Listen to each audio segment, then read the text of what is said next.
নমস্কাৰ সকলোকে মোৰ চেনেলটোলৈ স্বাগতম জনাই আজি মই মোৰ ভিডিঅ'টো আৰম্ভ কৰিবলৈ লৈছোঁ। আৰু আজি ভিডিঅ'টো কিহৰ ওপৰত দিছোঁ আপোনালোকে গম পাইছেই।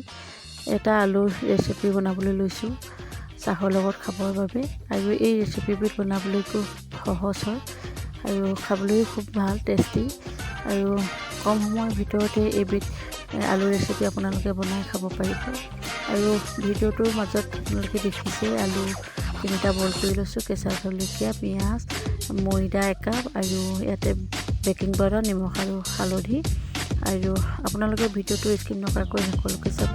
ভাল লাগিলে লাইক, কমেণ্ট, শ্বেয়াৰ, ছাবস্ক্ৰাইব কৰিবলৈ নাপাহৰিব। এতিয়া ভিডিঅ'টোৰ মাজলৈ যাওঁ বোলো। আৰু মই ভিডিঅ'টোৰ মাজত কথা কৈ নাথাকোঁ, মাত্ৰ আপোনালোকক দেখুৱাই যাম। আপোনালোকে শেষলৈকে ভিডিঅ'টো চাই থাকিব।